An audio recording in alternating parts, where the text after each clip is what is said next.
What if I told you that life always balances the scales, even if you never see it happen? There's no need for revenge, no need to shout, no need to wish them harm, because karma doesn't always come loudly. It comes silently. You see, we live in a world obsessed with instant gratification. We want justice served hot right now, on a silver platter. We want to see our enemies fall spectacularly, publicly, dramatically, but that's not how the universe works. The universe operates on a different timeline than your Instagram feed. It works in whispers, not screams, in slow burns, not explosions, and most importantly, it never, ever forgets. Think about this for a moment. Every action in the physical world has an equal and opposite reaction. Newton's third law. It's not just physics. It's the fundamental blueprint of existence itself. But here's what most people don't understand. This law doesn't stop at the physical realm. It extends into every decision you make, every word you speak, every intention you hold. The universe is constantly calculating, constantly balancing, constantly keeping score. And the most beautiful part, you don't have to believe in it for it to work. Gravity doesn't care if you believe in it, neither does karma. Right now, somewhere in the world, someone is celebrating what they think is a perfect crime, a betrayal without consequences, a lie that went undetected, a manipulation that worked flawlessly. They look around and see no immediate punishment, no lightning bolt from the sky, no angry mob at their door. And they think, I got away with it. But here's the thing about karma that most people miss entirely. It's not just about external punishment. It's about internal transformation. The person who betrays becomes someone who lives with betrayal. The person who lies becomes someone who can never trust their own reality. You see, when you put negative energy into the world, you don't just affect others. You rewire your own soul. You become the type of person who does these things, and that is its own prison. Meanwhile, the person who chooses integrity, even when it's difficult, even when no one is watching, they get to sleep at night. They get to look in the mirror without flinching. They get to trust themselves completely. But karma operates on an even deeper level than this. It's constantly rearranging the chessboard of your life, moving pieces you can't see, closing doors that would have led to disaster, opening others that lead to exactly where you need to be. Think of it like this. Beneath every city, there's an entire world of tunnels, pipes, cables, and connections that most people never see. The city functions because of this invisible network. Karma is the invisible network of life. That person who betrayed you last year, they're slowly losing the trust of everyone around them. Not because you wished it on them, but because that's what happens when you become someone who betrays. That opportunity they stole from you, it was actually protecting you from something worse. And the real opportunity, the one that's perfectly aligned with who you're becoming, it's already on its way. Here's what I want you to understand. The universe is playing a much longer game than you are.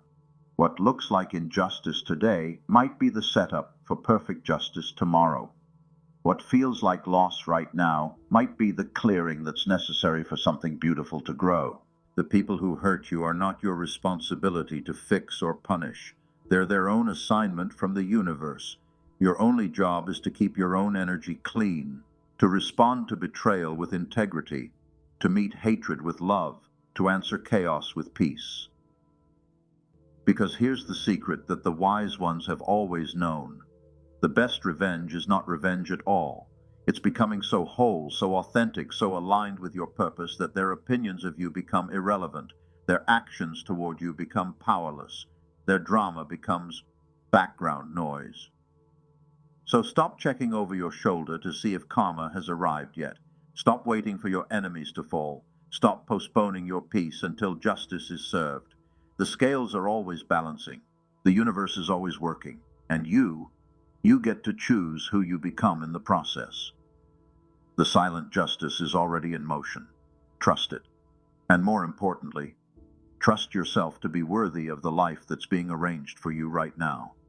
So, the silence is deepening. You can almost hear the scales of the universe shifting, quietly, deliberately. But what does all that mean, really? Let's slow it down and see what's actually happening. Karma. This word carries weight. People often paint it with religious strokes. But here's the truth. It isn't about God sitting on clouds waiting to mete out punishment. It's far more elemental. It's cause and effect in the moral universe, a ripple in the pond, a stone thrown, and eventual waves. In this context, karma isn't celestial revenge. It's the natural consequence of character mismatches with reality. Someone who betrays eventually becomes untrustable. Someone who lies starts doubting their own reflection. You might not see the blowback. And that's the point. It's often silent. And that's where Stoicism comes in. Because Stoicism doesn't fix the world for you. It fixes you to the world. It distinguishes between what you control, your response, and what you don't, their actions. Reaction versus response, emotional chaos versus inner calm. When someone wrongs you, you can react loudly, publicly, dramatically. Or you can choose your response, quiet, dignified, grounded. That's stoic, that's power, because you can't always stop the injustice, but you can refuse to be dragged into it. The best revenge is to be unlike him who performed the injustice.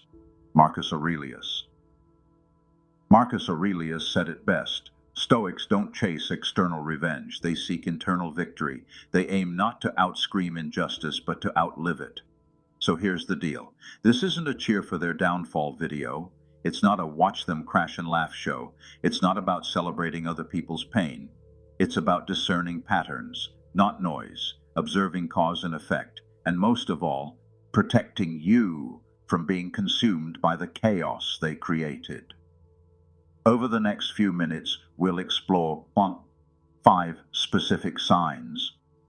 Quiet, but undeniable, indicators that someone is already facing the consequences of their own choices.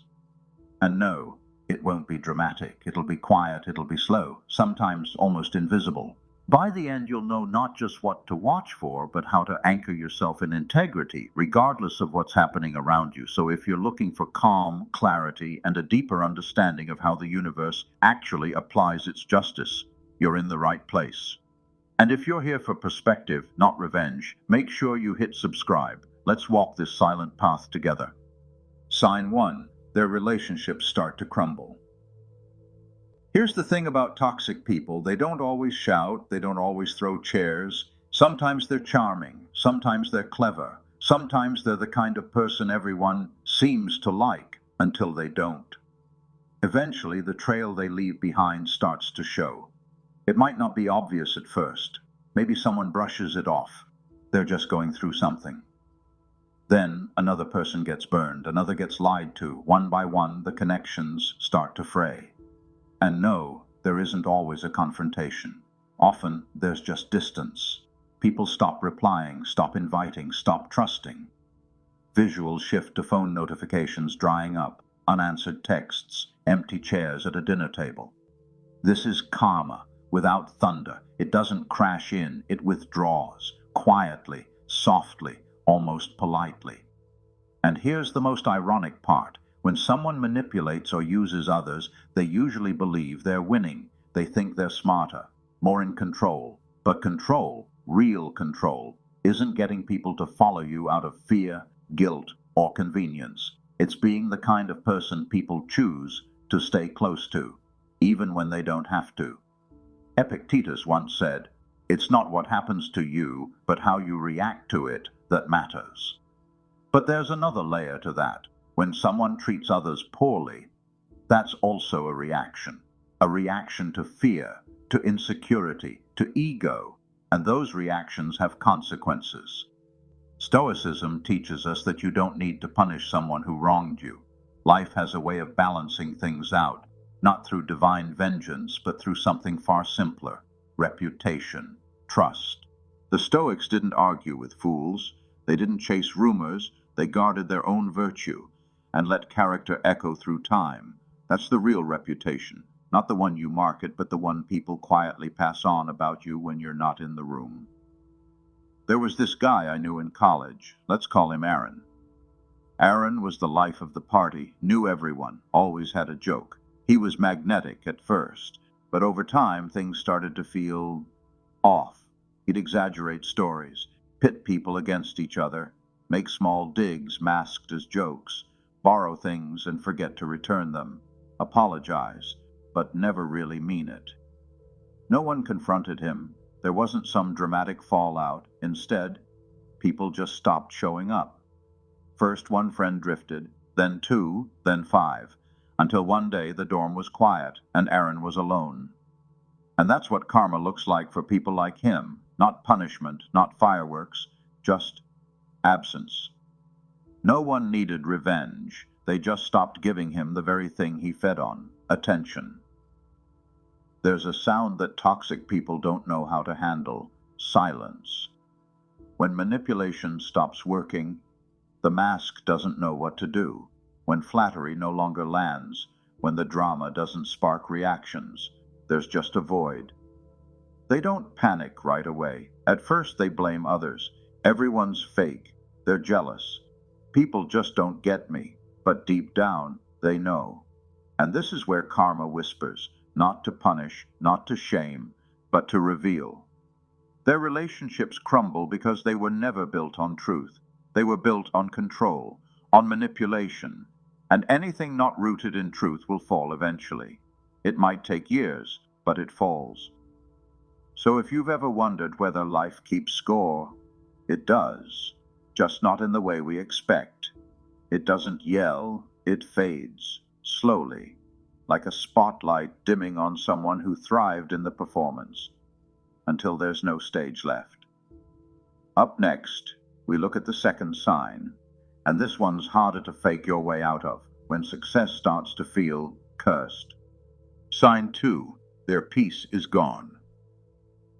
Here's something people don't talk about enough. You can lie to others, you can even lie to yourself, for a while, but you can't lie to your nervous system. They act like they're fine, post like they're thriving.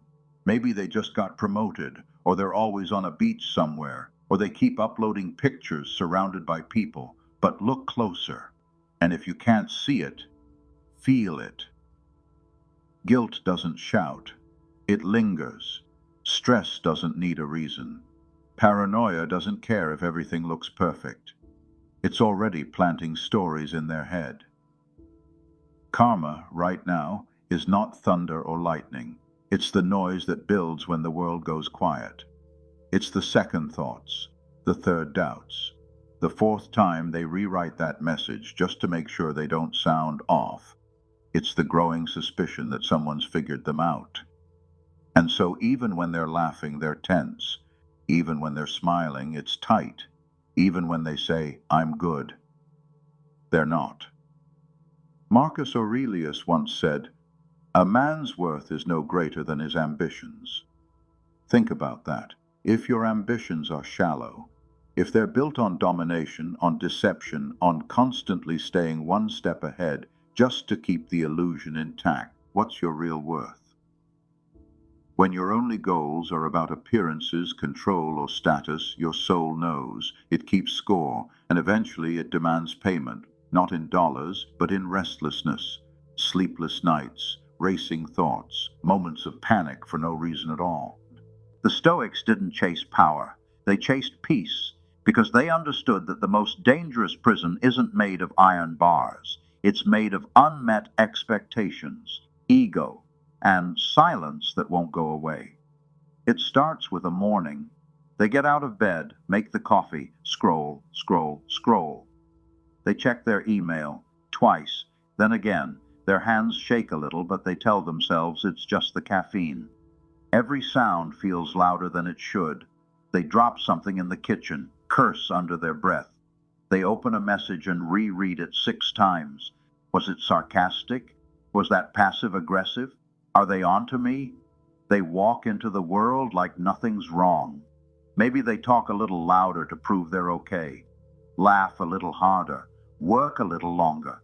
But underneath it all, they're unraveling. Because peace isn't about pretending. It's not about how many people like your post. It's not about having the last word. It's not even about winning. Peace is about not needing to perform.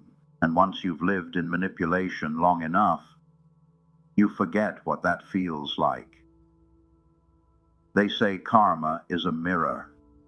But what happens when you can't look in one anymore? They try to distract themselves. New hobbies, new friends, new places. But their mind follows. Their guilt follows. Their patterns follow. Because the most terrifying thing in the world for someone who's hurt others is silence. Not from others, but from within. They think about what they said, what they did, what they got away with, and they can't decide what's worse, the fact that no one confronted them, or the fact that someone might any day now. There's no punishment, no public shame, just waiting for the lie to collapse, for the truth to leak out, for that one person to say, "I see you." Even in a room full of people, they're alone. Even when everything looks right, it feels wrong. Because karma doesn't just destroy reputations, it haunts peace. And no matter where they run, there's no escaping the one thing that always catches up, their own mind. Peace isn't something you get from others. It's something you either live in or live without. In the next sign, we move deeper. Because karma doesn't just take peace, it distorts success, and what once felt like a blessing starts to feel like a burden. Sign 3. They keep repeating their mistakes. You'd think, after all the loss, after the arguments, the breakdowns, the burned bridges, they'd stop, pause, reassess, change. But they don't. They move on like nothing happened. New faces, new places, same behavior. They say they've grown. They use all the right words, accountability, healing, maturity, but give it time, and the cracks return. Because when someone refuses to look inward, they're doomed to repeat what hurt others. And karma doesn't need to create new punishments. It just needs to let the pattern play itself out. They become the architect of their own misery, not because the world is unfair, but because they refuse to face themselves. Seneca once said, "Fate leads the willing and drags along the reluctant." Visual. Wind-blowing trees, a river moving rocks, time-lapse of clouds. Then a person digging their heels in, resisting change. Life offers lessons. Every mistake is a message. Every heartbreak, every betrayal, every fall. It's an invitation to reflect. But some people won't go willingly. They resist the truth, blame circumstances, point fingers, tell themselves they were wronged, never that they were wrong. Fate still moves, growth still knocks, but instead of walking the path, they get dragged through the same mud again and again. Because the universe doesn't stop to make things easy, and karma doesn't care how loudly you deny it. If you refuse to learn, it will teach you the same thing, louder each time. They get the position, new start, fresh opportunity, and for a few weeks, it's smooth. They show up on time, say the right things, play the part. But soon, old habits return, cut corners, avoid responsibility, take credit, deflect blame. Eventually it ends, just like the last one. And they leave saying, they were out to get me, never once asking, what could I have done differently? Same thing in relationships. They fall hard, say all the right words. I've never felt this before. I really see a future with you. But weeks later, jealousy creeps in. Control shows up. They disappear for days, return with excuses, and when the relationship finally ends, they'll say, that person was crazy, never pausing to see the common thread is them. Karma isn't always dramatic. It's not always about someone getting what they deserve. Sometimes, karma is quiet. It just keeps handing you the same script, the same challenge, the same ending, until you finally say, wait, I've been here before. They're not cursed. They're not unlucky. They're simply refusing the one thing that breaks the cycle, accountability. because pain ignored becomes pain repeated, and if you don't own the mistake, you'll recreate it.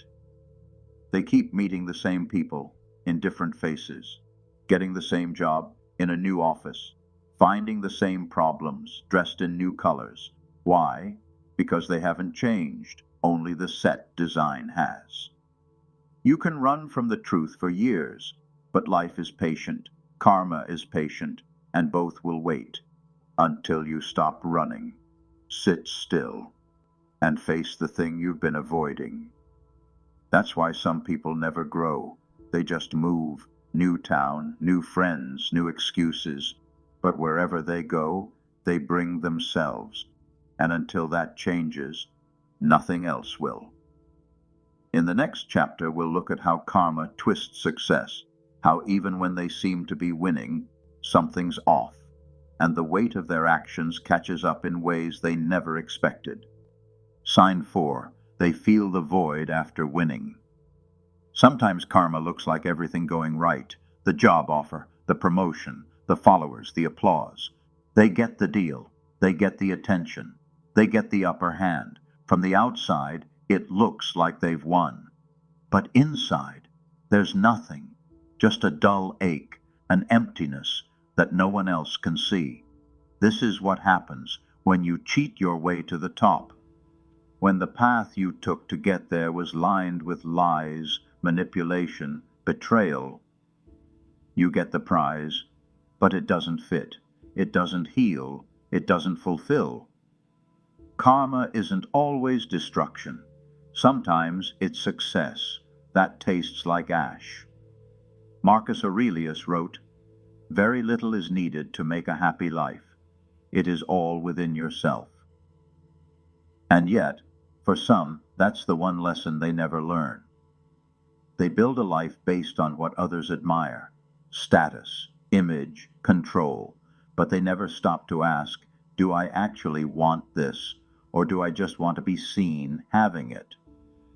Because when you lie, cheat, or manipulate to win, you don't grow into the victory, you skip the development, you reach the mountaintop, but you're hollow inside. And the view, it's cold when no one's there. It's lonely when no one trusts you. It's meaningless when you don't even trust yourself. Picture this. They got what they wanted.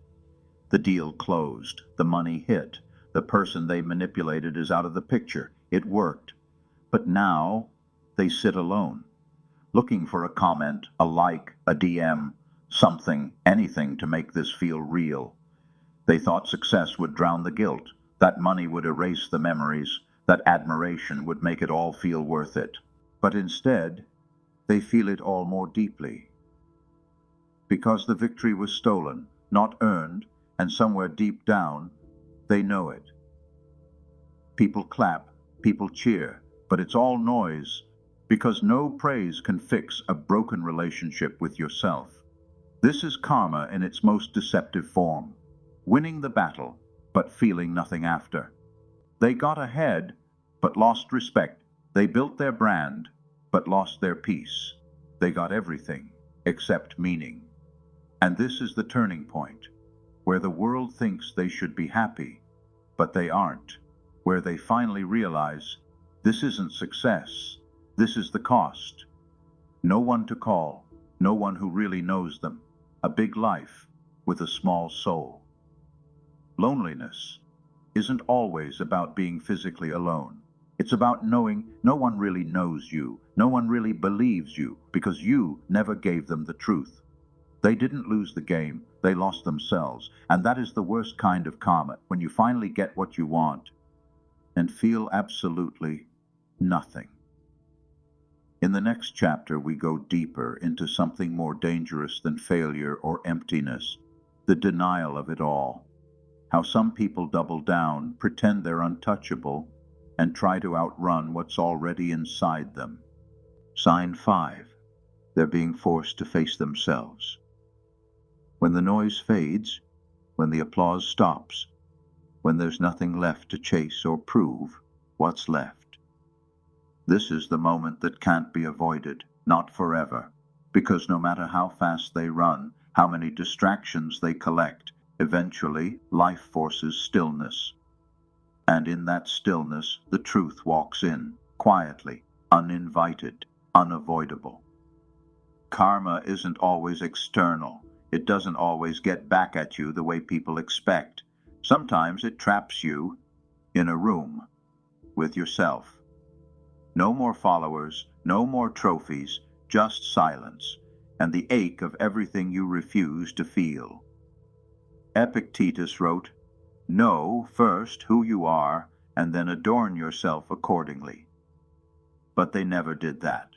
They adorned themselves first, with ambition, with illusion, with image, and never paused to figure out who they were beneath it all. This is karma too, not a strike, not an explosion, but the collapse of a self they never truly built.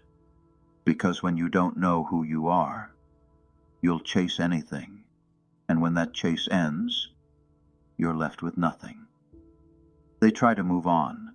They post the right photos, go on the rebound trip, buy the new thing, force the smile.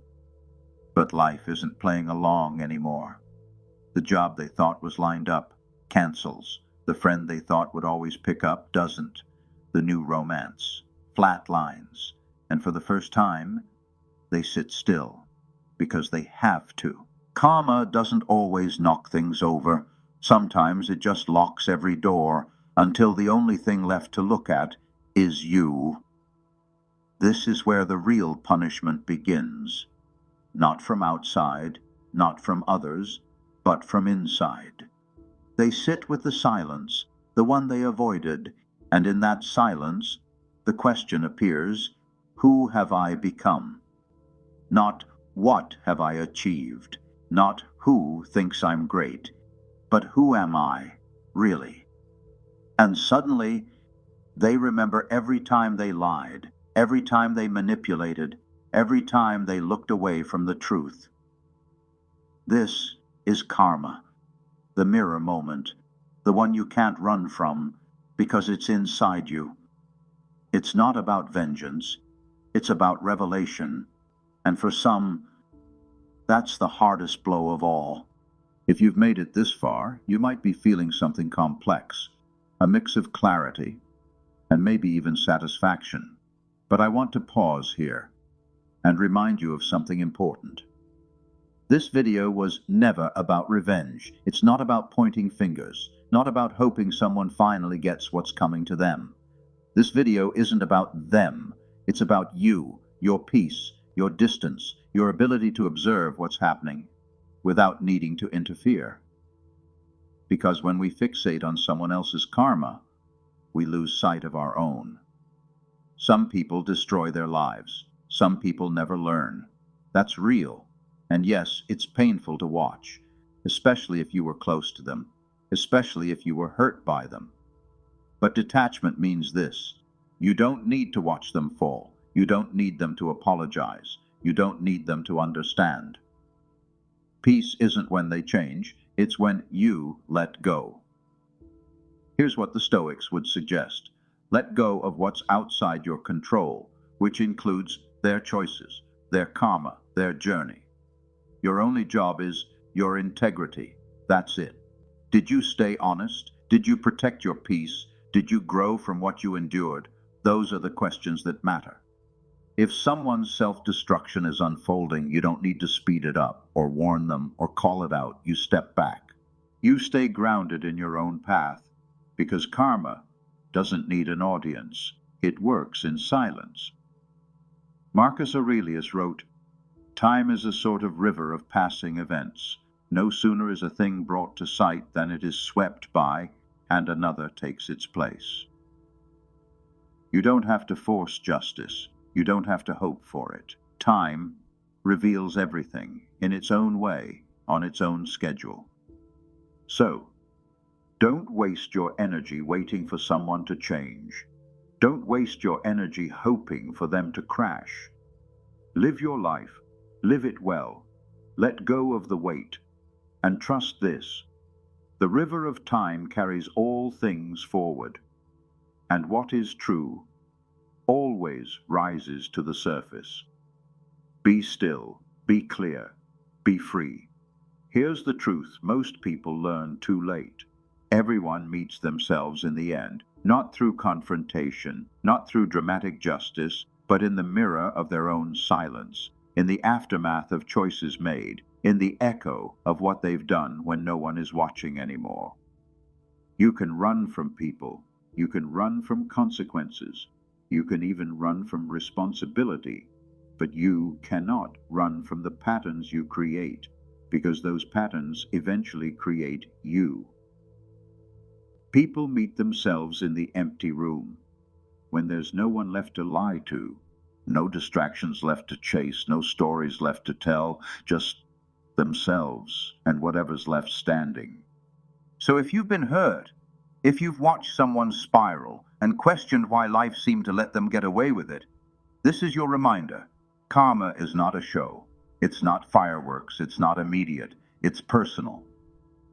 It shows up in insomnia, in anxiety, in the slow decay of trust, in the people who no longer answer their calls, in the loneliness they don't talk about, in the moments when their own reflection becomes unbearable. Karma doesn't scream. It whispers, it nudges, and eventually it reveals. Your role in this is not to wait for it, or wish for it, or track its progress.